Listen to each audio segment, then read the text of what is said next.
I really believe it's high time that with the indulgence of all the chairmen, that I move to cite Colonel Hector Grijaldo in contempt, Mr. Chair. Seconded. Okay. There's a there's a motion. I was waiting for Congressman Paduano to do that, but anyway, so there is a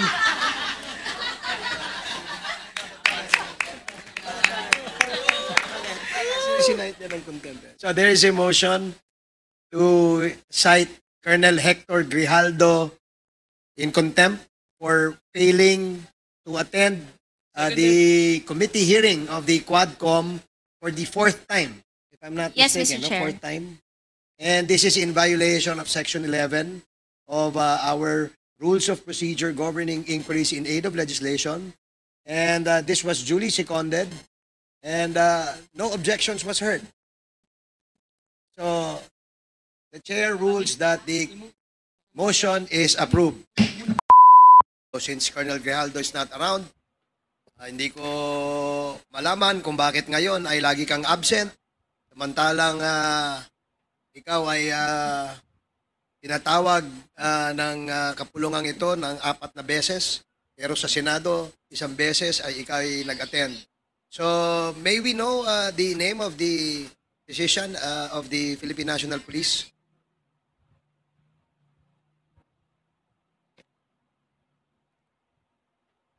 Good afternoon, Sir Chairman, Your Honor, Police Colonel Dominic Guevara, Chief of the PNP General Hospital, Your Honor. Yes, what can you tell this committee about the health? Yes, Congressman Akop. I don't know if the good doctor can take it. If the committee wishes to require the good doctor to take his oath, yes, we will.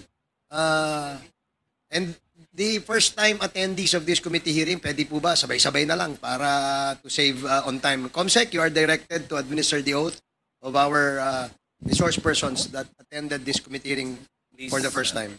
Those who are attending for the first time, please stand. And please raise your right hand.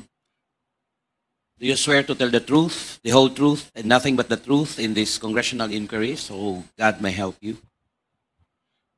Yes, sir, the oath has been administered. Okay, maraming salamat. Please identify yourselves and for the record, state your position in the Philippine National Police. Yes, you first, Dr. Colonel Guevara. Good afternoon, Sir Chairman, Your Honor. I am Police Colonel Dominic P. Guevara, the Chief of the PNP General Hospital. The other gentleman, Good afternoon, Your Honors. I'm Police Lieutenant Colonel Leonel R. Garcia, the Chief Orthopedic Department of PNP General Hospital. the other gentleman. Your Honor, sirs, I'm Police Lieutenant Colonel Donato Lazaro, the Chief PE Section 2 National Headquarters Health Service. Okay, thank you. So, we just like to get an update no doon sa status nung health ni Colonel Grijaldo kasi very concerned ang committee sa kanyang health no dahil it seems that after 4 invitations he failed to attend, and citing his reason as not feeling well or may have undergone a medical procedure at yung isa naman ay hindi daw siya ambulatory. So can you please inform this committee ano ba yung totoong kalagayan nitong si Colonel Grijaldo ito? Yes, Your Honor, Sir Chairman. Last December 3, the Directorate for DPRM of the PNP sent a memo for the PNP Health Service to conduct a validation and a medical evaluation on the condition of Police Colonel Grijaldo, he was presently confined at a Pasig Health Facility. So due to that, December 5, the Health Service were able to dispatch a medical team to conduct such a procedure for a medical evaluation. And here with me, together with me, is the Chief of the Orthopedic Section of the PNP General Hospital, and he will be the one to explain further the evaluation that was conducted on Colonel Grijaldo. Thank you, Sir Chairman. Okay, thank you, Colonel Guevara. Colonel Garcia, the head of the orthopedic department ng PNP General Hospital. Yes, Your Honor. Okay, please inform this committee. Your Honor, last December 5, we went to Pasig Doctors Medical Center to assess the orthopedic condition of Police Colonel Grijaldo. So upon checking the patient is awake, coherent, operative, and ambulatory. And upon knowing, sir, na he underwent arthroscopic shoulder surgery last December 2, and 1 day post-operatively, he underwent physiotherapy bedside po, sir. So, does that make him unable to attend mga meetings kagaya nito? On my orthopedic point of view, sir, the patient, yes, may be able to attend this hearing, but depende po yun, sir, kung papayagan siya ng kanyang attending physician. So, hindi po kasi namin nakita, hindi ko po nakita yung kanyang medical record, which is hindi po sa amin, hindi po kami pinayagan ng hospital. Makita yung kanyang Mr. medical Chair, record. sorry, may I ask? Yeah. Okay, Congresswoman Pami Zamora. Sir, sinabi mo, nakita mo siya ng December 5? Yes, Your Honor. Hindi, December 2 siya nagka-procedure. Opo. And then the next, because when you saw him on December 5, sabi mo, ambulatory siya. Yes, Tapos, kailan siya nakalabas? hindi pa po siya nakakalabas. Hindi siya nakakalabas. Oh, okay. Is there a reason, would you know, sir, kung bakit hindi siya nakakalabas? On my opinion, ma'am, no? Opo. So baka po mayroon pa siyang mga underlying medical condition, baka po hindi pa siya nakiklear ng kanyang attending physician. Baka acute stress disorder. Oo. Okay. And so, if the procedure was December 2, because itong katabi ko si Kong PM, nagkaganon din siya eh. Am I right, Kong PM? Yes, Mr. Chair. And how long did it take you to, when you want, I'm sorry, I know this is out of line, but how long, I just want to make sure, kasi naiinis na ako eh. How long did it take you from your procedure to go back home? It took me 2 days, Mr. Chair. Okay, 2 days. Mr. So, Chairman. okay. Mr. Chairman? Yes, SDS Gonzales. Well, Mr. Chairman, sa mga nanonood, mga doktor, ako, 2 knee surgery, MTL and ACL. After my surgery, nag-bike na po ako kagad. At pinalakad na po ako ng doktor. Baka parang iniunsulto po natin yung mga doktor natin. Parang hindi po yan kapapaniwala, no? At meron po akong broken shoulder sa basketball also. At therapy lang po yan. Hindi po yan inihiga. Pag inihiga mo yan, lalo kang mahihirapan. Kaya baka nanonood po yung mga doktor dito sa ating bansa o sa ibang bansa. Baka tatawanan po tayo pag yung mga reason nyo ganyan. So yun lang po, Mr. Chairman. Okay, thank you, Congressman Gonzales. Are you done, Congresswoman Sorry, Zamora? Mr. Chair, I think we've given him, what's his name? Colonel Hector Grijaldo enough leeway. Sobrang bait na natin sa kanya, and I think it's the right time to make an appropriate motion. Sumusobra na siya. This is, I believe, his 4th time to skip the Quadcom, and pero sa Senate wala naman siyang rotator cuff syndrome. I'm sorry, but I really believe it's high time that with the indulgence of all the chairmen, that I move to cite Colonel Hector Grijaldo in contempt. Mr. Chair. Seconded. Okay, there's a motion. I was waiting for Congressman Paduano to do that, but anyway, so there is a...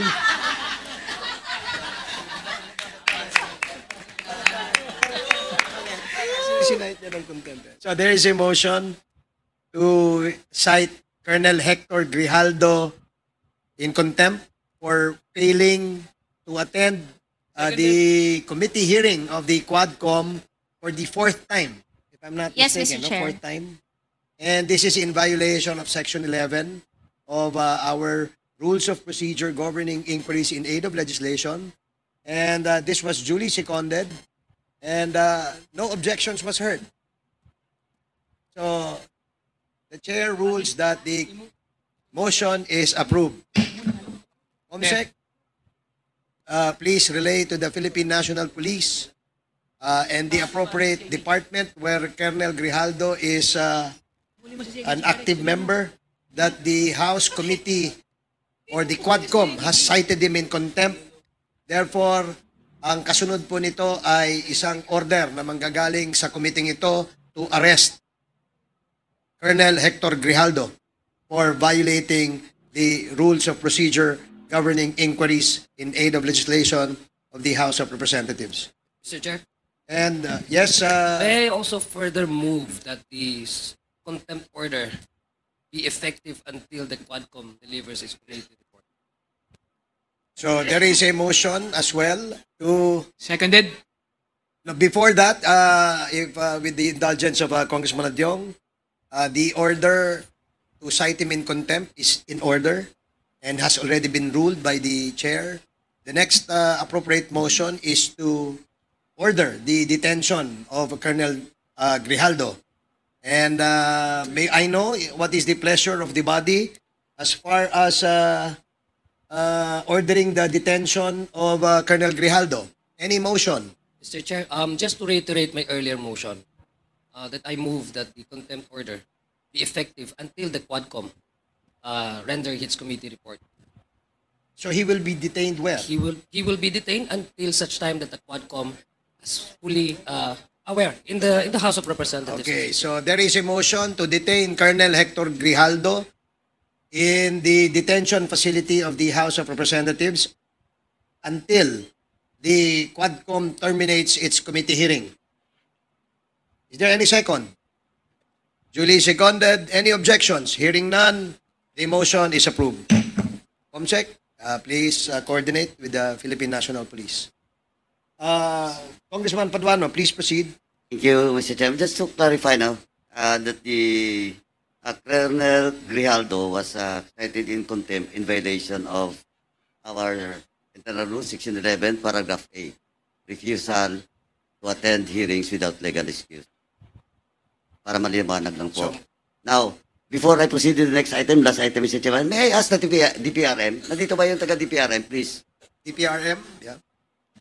Please make the necessary corrections, Comsec, that he is in violation of Section 11, Paragraph A of the internal rules of the House. Yes, DPRM. Good afternoon, Mr. Chair, Your Honor. I'm Police Colonel Rowena Acosta, the Chief of the Personnel Holding and Accounting Unit of the Directorate for Personnel and Records Management. Mr. Chair, Your Honor. Thank you, Mr. Chairman. Just a quick question. Ma'am, with this, what the attitude of Colonel Grijaldo with regards to invitations for him to attend this hearing. Iba, yung committee hearings in the House is still part of the official duty, supposedly, of a police officer? Mr. Chair, Your Honor. Yes, Mr. Chair. In fact, when he was absent during the 10th joint public hearing last November 7, our office issued a notice to explain to Police Colonel Grijaldo, and the same was referred to the Directorate for Investigation and Detective Management for pre-charge evaluation and investigation. Last November 26,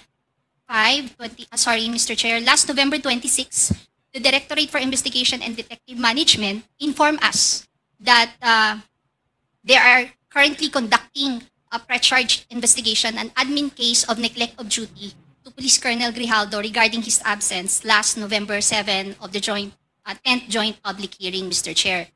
Last November 27, when he again did not appear during the committee hearing, we again issued a notice to explain to Colonel Grijaldo, and the same was referred again to the Directorate for Investigation and Detective Management, Your Honor. So he is currently have a pending case, ongoing case for neglect of duty, Mr. Chair, Your Honor.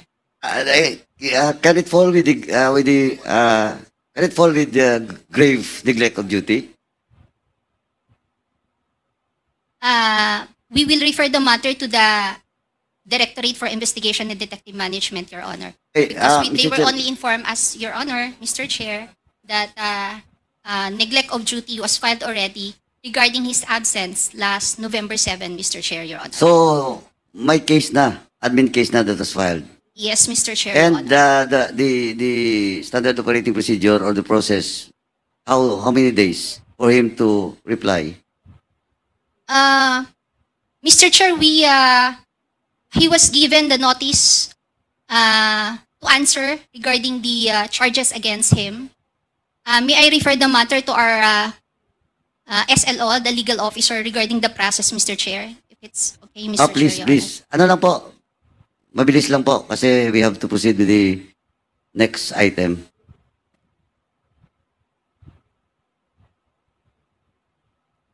Good morning, sir. Good afternoon, Mr. Chair. The proceedings po sa pre-charge evaluation, dito po yung i-determine yung probable cause, kung probably guilty siya or not. So, he will be given 10 days to submit his counter affidavit. And then after nun po, within 10 days, magsasubmit po yung investigator ng pre-charge investigation report, sir.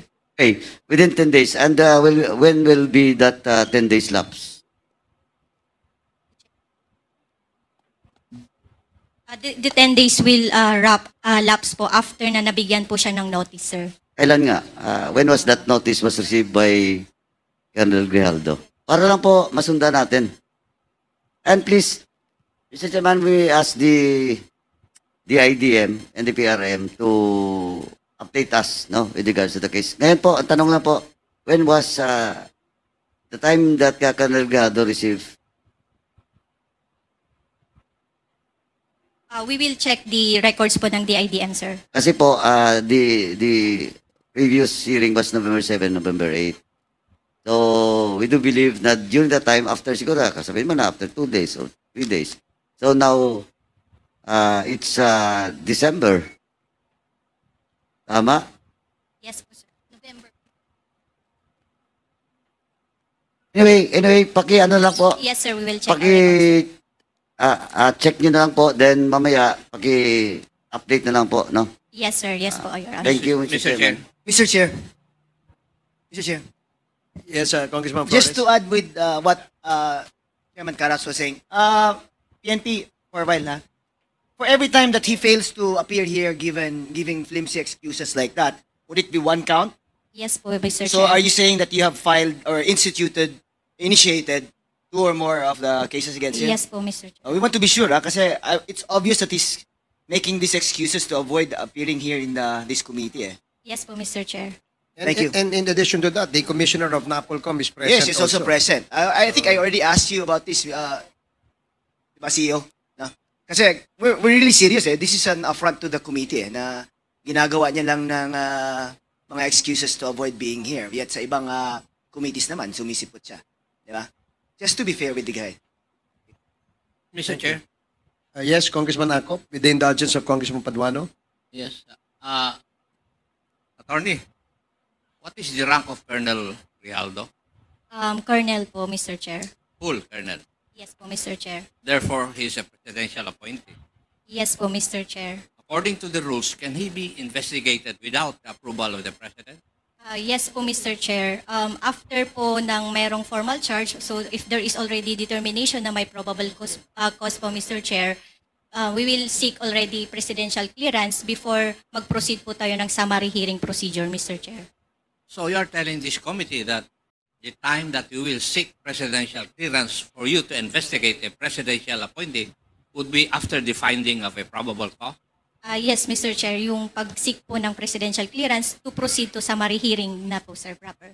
And normally, how long does it take for you to come up with a recommendation to the President or the request for the approval of the President to conduct an investigation insofar as a presidential appointee is concerned? Ideally po, sir, 110 days po, sir. Until po we will submit a recommendation to the Office of the President po, sir. Kasi it defeats the purpose kung ganun. Diba? Yeah. Now, Mr. Chair, may I move that in the next committee hearing, we invite the attending physician of Colonel Grijaldo. So move, Mr. Chair. There's a Second, motion Mr. Chair. to invite the attending physician of Colonel Grijaldo in the next Quadcom hearing, duly seconded.